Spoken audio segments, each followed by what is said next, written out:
This is going to be my third Lexus LBX video, so stay tuned for this.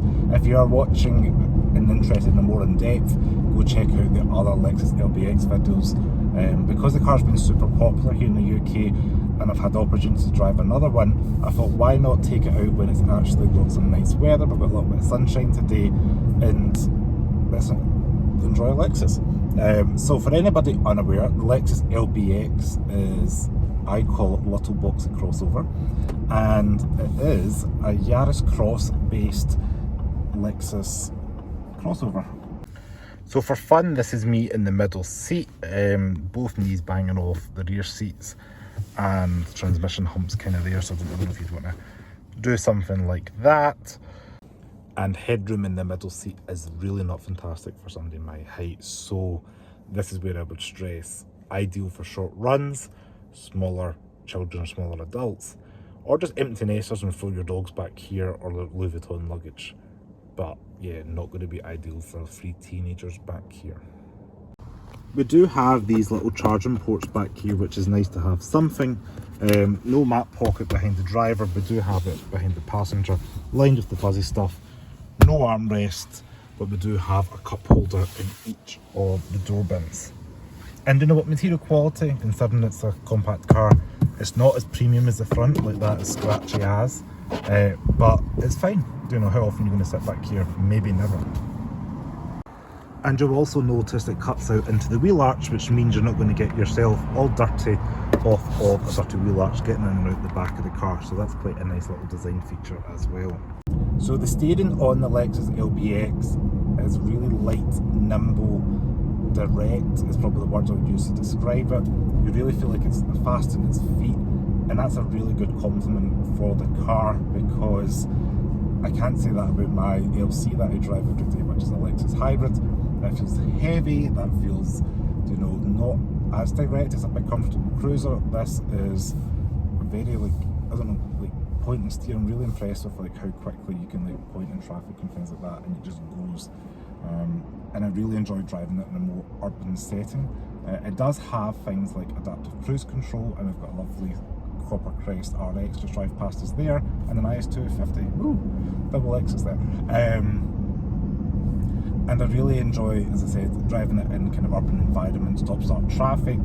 It hits potholes and absorbs the lumps and the bumps really well, which more so again, I'm comparing it against other vehicles in its class, which is pretty much on par with, you know, in terms of absorption, you know, vibration. I did drive the Yaris Cross, and I was really fond of that car. And if you've seen my last LBX video, I did love that as well. I'm going to drive it today in the dry. The front wheel drive, standard all-wheel drive is optional, but I would probably just save the money and go front wheel drive for this kind of classic vehicle. But yeah, like you're probably seeing a little bit of vibration there on the screen with the kind of bumps and just the way the road is. But as a passenger in the car, and I've carried some family members in the car, it does a decent job of just absorbing the bumps, which is really great. It kind of helps that the alloy wheels are not 21 inch on the LBX. The powertrain for this is come across from its stablemate, so that is a 1.5 litre 3-cylinder. Does have a little bit more power, with offering 136 brake horsepower claim from what I can see online, about 185 newton meters of torque, and you're looking at about 0 to 60 in 9.6 seconds. So you're about over 9 seconds regardless of which, you know, model trim, all-wheel drive or front-wheel drive.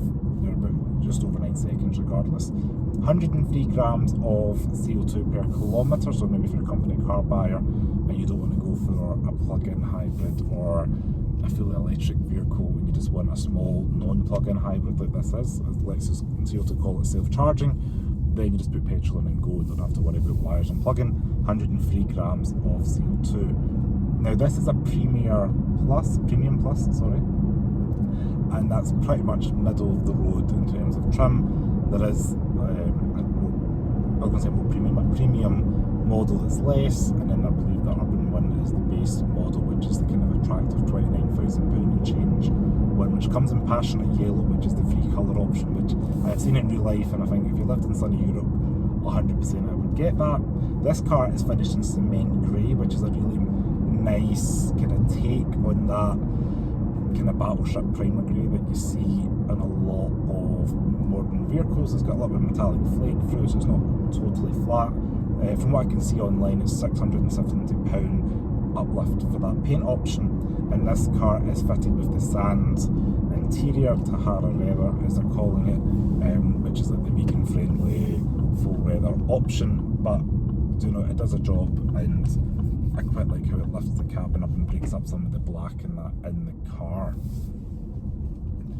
Overall, very impressed with the car. We're on a recently smooth bit of tarmac just on the way to Waterfoot right now, and I came down here on purpose because I wanted to like show you guys and experience the car without a really rough bit of road. This was resurfaced about 2 weeks ago when I was trying to film the Polestar, so it's quite nice to drive in a smooth bit of road, and we've got some lovely lambs going by us there. Now, climate control is on the touchscreen, but it's always there, so you're able to touch like heated seats. You can touch a button, leave it on auto, your fan speed and all that, and then physically you've got physical buttons there for your temperature, so you can just go up or down slightly. Physical buttons is a nice blend, so everything's not buried in a touchscreen, and you're not going to feel too alienated jumping into this and thinking you're overwhelmed. We do have touch capacitive buttons on the steering wheel that links up to the heads-up display. That's part of this Premium Plus trim, and higher, I think the Takumi as well will get that, and you run your fingers over and you can see things like your adaptive cruise control, your safety systems. The left hand side of it allows you to go through things like your volume and your call, change track, etc. It's a good system. I said I've got used to it. At first I felt a little bit alien even to me, but once I've driven this car and various other Lexus products with this system a couple of times now, you get used to it. So I think it's something, if you got into test drive the car maybe twice to get your brain kind of tuned to that. Same thing for the door handles. It's like an electric release. You push the button in, and it is intuitive once you get used to it, because you're pushing in and pushing the door instead of like pulling a handle to pull a door, or push a door, sorry. So that is quite interesting and different, but yeah, it's worth noting that you are going to experience those two different functions, especially if you're coming out of something, say, like a Toyota Yaris Cross or a Lexus UX, for example. You can hear that little high-pitched whine because we're in reverse, and it's a hybrid, just to let people know we're in reverse. Very smooth off the uptake. Now put the foot down a little bit, accelerate to 30. And you know what, that's fast enough. What's that, maybe like 2 seconds, something like that, to 30.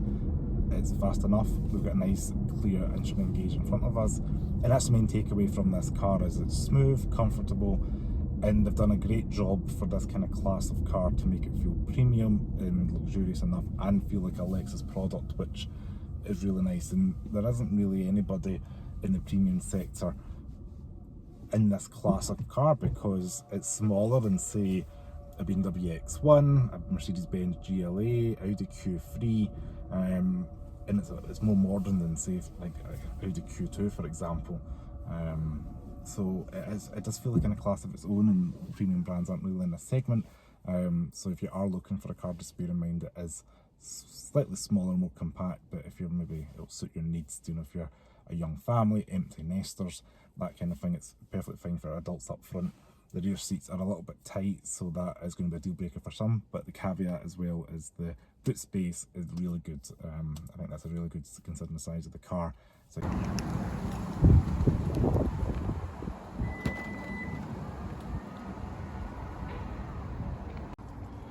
So inside the LBX, you can see you've got a decent size squared off boot area. A little bit of a lip, but do you know what? I quite like the fact we've got a little bit of decent space in here. A little bit of storage under here, I guess, for tyre inflator kits or whatever it may be. But your main points are going to be the tie down hooks at either end. One in here, and then one down here as well. But because it's fairly deep, and it's quite good, it's a little bit boxy as well, I would argue you probably get a little bit more usable space than maybe in something like the UX. We do have automatic closing, touch of a button, and the boot closes down.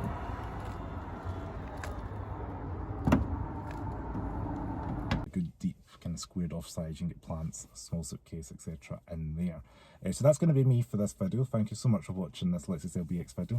A little bit longer than I thought it would be, but if you made it this far, why not give me a like, subscribe to the channel below, and I'll see you next video.